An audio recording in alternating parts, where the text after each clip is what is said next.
Assalamualaikum warahmatullahi wabarakatuh. Alhamdulillah wassalatu wassalamu ala rasulillah wala haula wala quwata illa billah. Sahabat sekalian yang berbahagia, kalau kemudian kita rangkai semua peristiwa yang terjadi pada sepekan terakhir, ya, dengan berbagai macam isu yang terjadi, terutama yang nuansanya politik, kira-kira kalau kita himpun kemudian kita berikan satu pertanyaan, akankah Indonesia bisa lebih baik jika wajah para tokoh, ya, terutama dari pihak pemerintah seperti yang kita saksikan bersama-sama belakangan ini?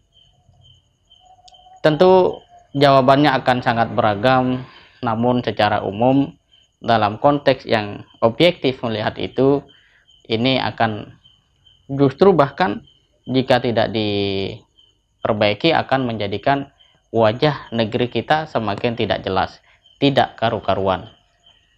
Berulang kali di dalam video YouTube-nya, Profesor Refli Harun mengatakan bahwa sebenarnya, ya, masalah baliho itu tidak tepat kalau kemudian dilakukan oleh bukan Satpol PP, atau mungkin Satpol PP dibantu oleh kepolisian. Tetapi faktanya kita melihat bahwa itu telah terjadi. Bagaimana kita membingkai peristiwa ini? Pertama, kita bisa melihat bahwa ada sesuatu yang bisa dikatakan komitmen terhadap ketetapan, regulasi, bahkan pada aturan main secara keseluruhan yang bisa dikatakan mulai kendor, sehingga masing-masing pihak menafsirkan dan kemudian merasa untuk kemudian hadir, ya, mengambil alih atau sebagainya, yang justru ketika itu dilakukan tanpa mengindahkan regulasi yang sebenarnya telah ditetapkan, ya, akan mengundang berbagai macam pertanyaan, bahkan mungkin penolakan. Itulah kenapa belakangan, ya, kita akan bertemu dengan isu-isu itu mungkin sampai 2 atau 3 hari ke depan. Jika tidak ada isu lebih besar yang mewarnai, maka kita akan terus disuguhi oleh sajian-sajian itu. Yang kedua, kita melihat bahwa sebenarnya persoalan yang terjadi di negeri ini itu bukan soal bagaimana kita ini mau maju, tapi pada soal bagaimana sekelompok orang melihat orang lain, kemudian menjadikan itu sebagai sebuah bahan cerita, ya, yang dikupas media massa, bahkan mengundang para pakar dengan berbagai macam kompetensinya dan seterusnya hanya untuk mengulas, ya, hal yang seperti itu. Ini berarti ada sebuah momentum yang terus berjalan begitu jelas, begitu besar, begitu dekat dalam kehidupan bangsa ini, tapi tidak kemudian didorong dan didaya gunakan bagaimana membawa sebuah, ya, ide-ide besar, gagasan-gagasan besar yang menjadikan bangsa ini jauh lebih baik. Ya, kita lihat sejak pemilu sampai saat ini isunya itu terus. Ini berarti kita tidak melangkah sebenarnya, tidak melangkah ke sana kemari, ya, bahkan mungkin mundur ke belakang dan seterusnya.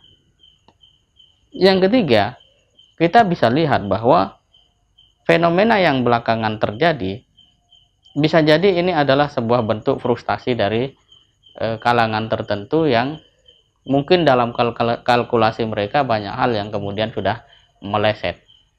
Jika ini kemudian yang sebenarnya terjadi, maka respon yang perlu kita berikan, ya, cukup seperlunya saja, sekedarnya saja.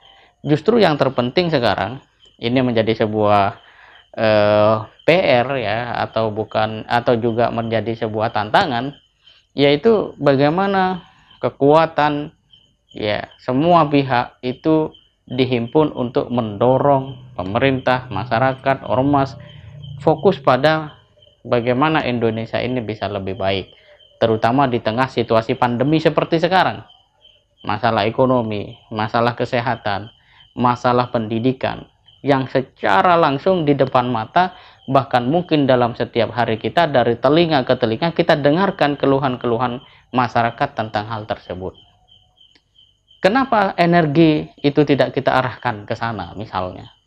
Dan dalam konteks sebuah pemberitaan, ketika sebuah berita yang sebenarnya biasa tapi dikasih porsi besar dan dibahas banyak orang, apakah itu betul-betul menjadi sebuah realitas yang paling menantang, atau justru ada hal lain yang sedang terjadi, mungkin gagal, mungkin tidak bisa dibawa dengan baik, yang kemudian harus dialihkan dan seterusnya, atau justru kita memang seperti itu, hanya menunggu bagaimana ya media berbicara, kemudian kita semua rame-rame ke sana berbicara itu juga. Nah, sahabat sekalian yang berbahagia, harus ada di antara kelompok bangsa ini atau negeri ini yang berpikir bagaimana negara ini harus lebih baik, harus lebih maju. Dan tentu saja kita nggak bisa menuntut siapapun dalam hal ini.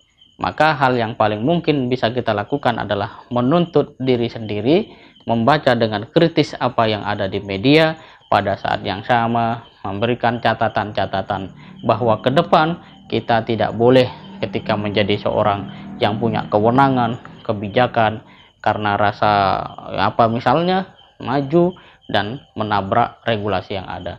Kita juga tidak boleh karena sebuah rasa tidak puas atau bahkan benci kemudian melakukan apapun yang menjadikan atau mengajak orang untuk berperasaan sama seperti kita. Jelas itu adalah tindakan yang konyol dan tidak mungkin pernah terjadi.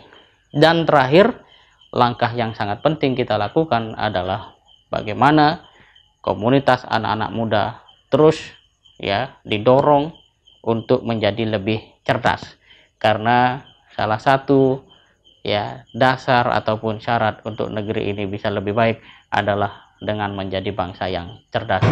Maka upaya-upaya ikut mencerdaskan kehidupan bangsa harus terus kita gelorakan, karena bangsa ini seperti kata Rocky Gerung dibangun di atas gagasan-gagasan cerdas, gagasan-gagasan besar para pendiri bangsa. Semoga bermanfaat. Assalamualaikum warahmatullahi wabarakatuh.